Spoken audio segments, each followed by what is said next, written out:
Hello, this is Sherry Barrett, your CZT for the day. I have another tangle for us to do here as we are relaxing during the holiday season. We're going to begin with our border that we're using. I'm just going to get my circle going here.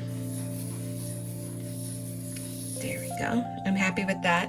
I'm liking these little short fat circles. The other thing that we're going to do this time that's a little different is we're gonna draw a tear shape here like that, and we're gonna put an aura inside and another tear shape with an aura, and we'll bring down like a little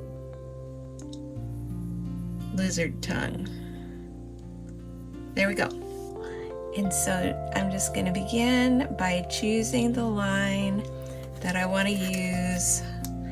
And I turn my paper so that my hand doesn't block where I'm drawing, so I can see. Like, I noticed that this didn't draw very... There we go. I wanted to apply a little more pressure. Okay, so for this, we're just going to use the pattern Crescent Moon, which is a favorite with Zentanglers. And to do that, we're going to put these little half moon shapes around the edge, and we're going to color them in. And we can put as much or as little space between them as we want, and we can fill them in as much or as little as we want. So I'm going to turn this and put another one in and color it. You can put yours wherever you want them to be. My next one. There we go. So the Zentangle method for drawing is just supposed to be a relaxing, repetitive kind of thing. We're not in a hurry. We're just enjoying the fact that we can be here with our paper and pen, and it helps us to not think about whatever may be happening that we don't want to think about, right? It teaches us how to go to a nice, quiet, peaceful part of ourselves. And so it's okay if we don't talk and we just enjoy the process of drawing these little ladybugs around the edge of the circle.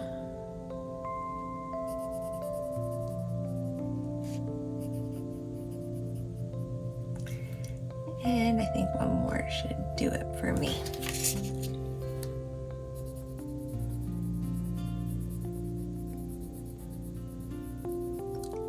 All right, I also have decided that I want to go ahead and ink in these lines because I want to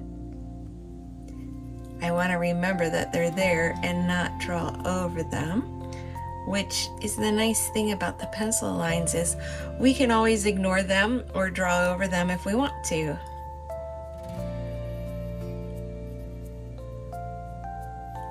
There we go. And now this one.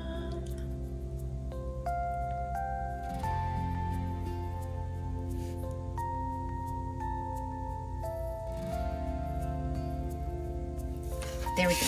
Got it the way I want it to be. Now we're going to have a lot of fun drawing aura lines around our little ladybugs. So I'm going to start up here, and I'm going to draw 2 or 3 auras per ladybug. 3 worked nicely for me there.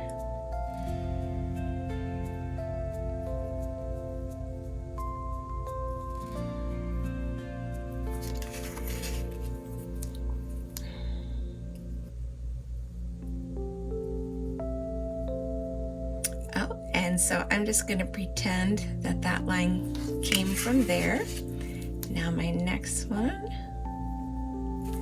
actually I'm going to turn it this way so that I'm not blocking my pen and I can see what I'm doing. There we go, I have those 3.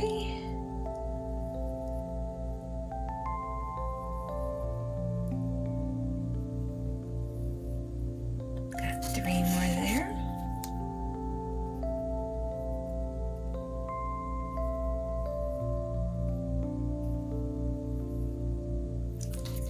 Nice. It's like little rainbows growing over a rock.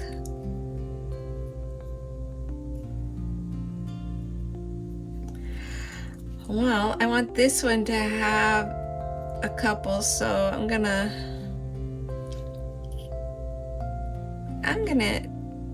do it like this. There we go.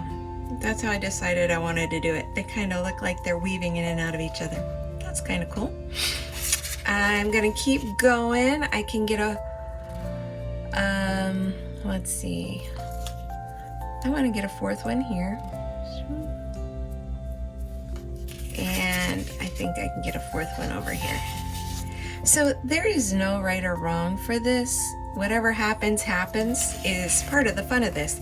So now that I have kind of filled my edges, I am gonna create a continuous or a line that's gonna keep going around. And it's even gonna go around these little lizard tongues that I have here.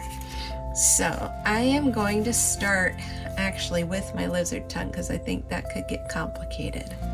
So I'm gonna go there and I'm gonna pull out to meet it. I'm gonna go here, pull out to meet it, because this, we're gonna get probably a little triangle in here. Yep, like that.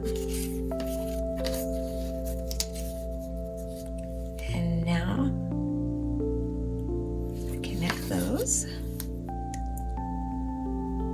Connect that.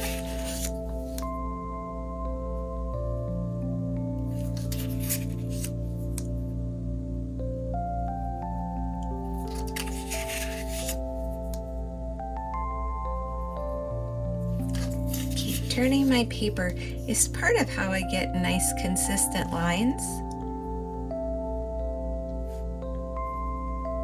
There we go. So isn't that fun looking? Yeah, I think that's looking pretty good. I'm gonna keep going. I'm gonna start over here where I think it might be a little easier for me to do that one. And I'm gonna, some people find it easier to push or pull their pen. At the moment, I'm pulling my pen towards me. I don't know that I have a favorite way to do it, but if you think your lines don't have the consistency that you want, try doing it different ways to see what you get.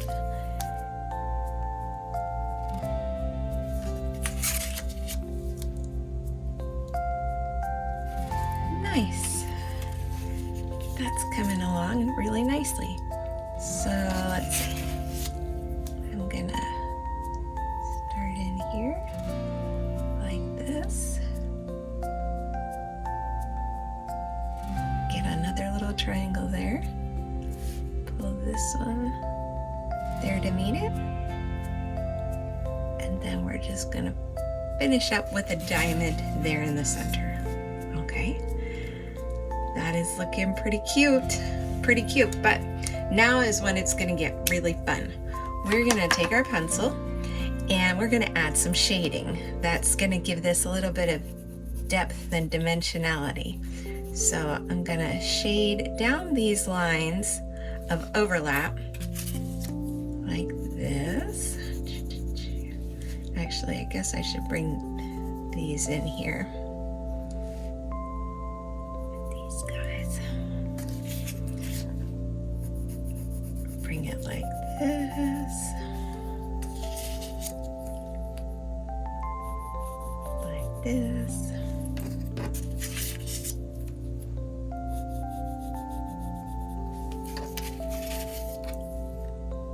There we go. And if I want to help my bow pop, I can give a little shading underneath of it. Yeah, I think it's kind of like looking like a little bow. So we'll lean into that.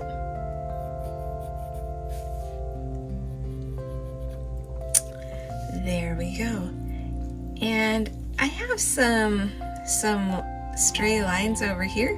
So I'm just gonna shade on this side. I'm just gonna lean into that and let that be there. and I'm going to pull this around down here. Okay, so there we have some of our shading. I've also decided that I want to, because this is my ornament, I want to give it a little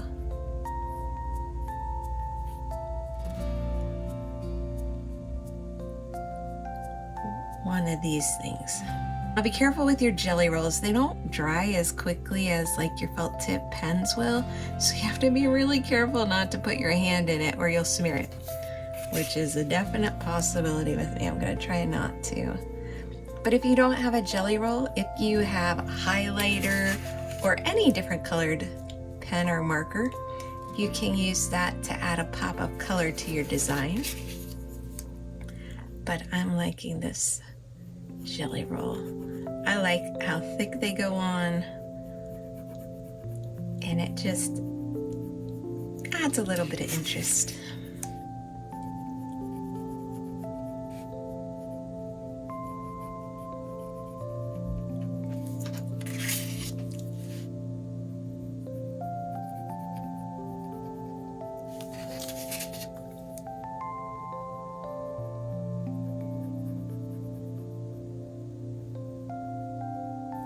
Again, we're not in a hurry, we're just enjoying the process of drawing, and nice simple repeating patterns that don't require too much thinking allow us to relax.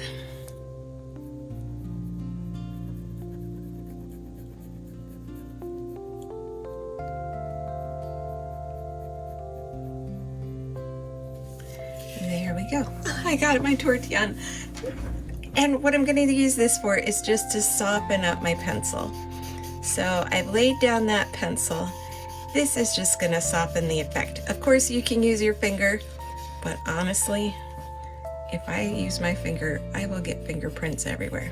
So I'm going to go at it this way, and I'm enjoying shading around the outside of this, like that. And now, for in here, I'm just gonna give this a little dimension by acting like I'm kind of shading up along these walls, if you will, to make it look like it's receding. And I have to be sure to leave some white or it'll just be a gray blob. So be gentle with your shading so that you get the effect you want. But this is what creates that awesome 3D effect that people enjoy so much.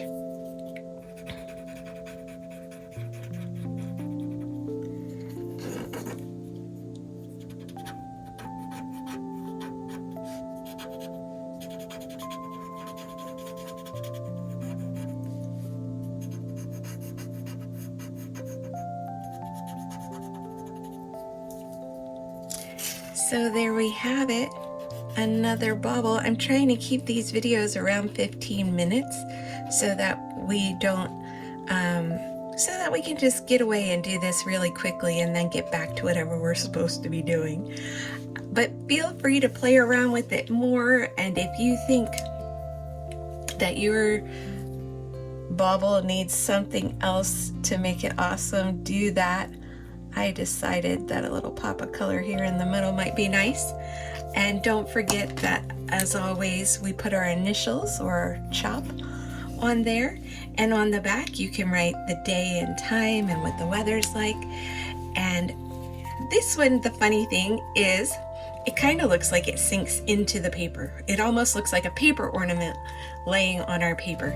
And that's the effect that's caused by the shading that we chose to use, or I chose to use.